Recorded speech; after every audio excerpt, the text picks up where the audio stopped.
Start आर्थिक व्यवस्थापनाच्या बाबतीत कंपनीतील चिटणीसावर दिवसेंदिवस अधिक महत्त्वाची जबाबदारी सोपविण्यात येऊ लागली आहे. चिटणीसाचा व्यवसाय हे केवळ विविध कंपन्यांच्या दृष्टीने अत्यंत महत्त्वाचे आहे असे नाही, तर शिक्षण संस्था, सहकारी संस्था, विविध सहकारी मंडळे वगैरे क्षेत्रातही चिटणीसाची अत्यंत गरज आहे. परिच्छेद. आधुनिक काळात चिटणीस हा शब्द म्हणजे मालकाचा किंवा संस्थेचा किंवा कंपनीचा पत्र व्यवहार, महत्त्वाचे कागदपत्र आणि गुप्त किंवा अत्यंत महत्त्वाचे काम पाहणारी व्यक्ती म्हणून संबोधले जाते. आधुनिक काळात व्यक्तिगत चिटणीस म्हणून व्यवसायामध्ये नेमण्याची पद्धत आता दिवसेंदिवस रूढ झाली आहे. सार्वजनिक क्षेत्रातील अधिक व खाजगी क्षेत्रामध्ये असा व्यक्तिगत चिटणीस नेमतात.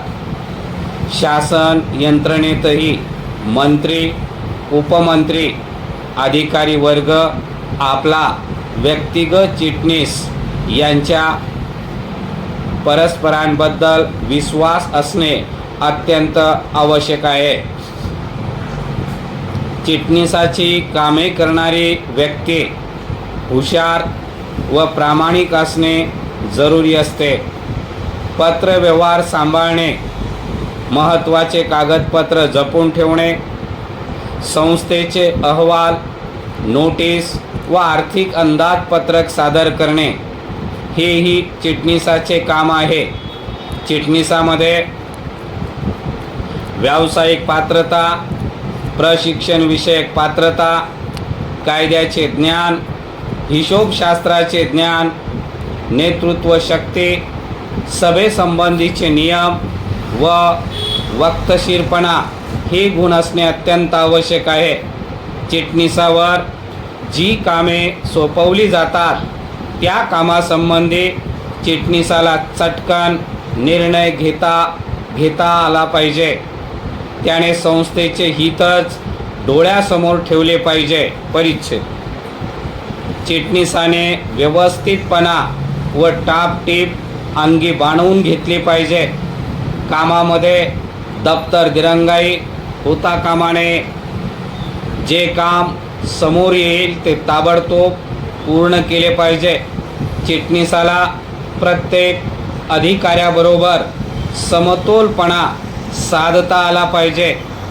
संस्थेतील कर्मचाऱ्यांवर रागावणे, उलटसुलट बोलणे हे टाळले पाहिजे. कोणतीही गोष्ट केव्हा करावयाची व कशी करावयाची याचे ज्ञान प्राप्त करून घेणे व तसे वागणे हा एक अत्यंत महत्त्वाचा भाग आहे. संस्थेच्या किंवा कंपनीच्या दैनंदिन कारभारासंबंधी निरनिराळ्या अस्तित्वात असलेल्या कायद्याच्या तरतुदी आहेत.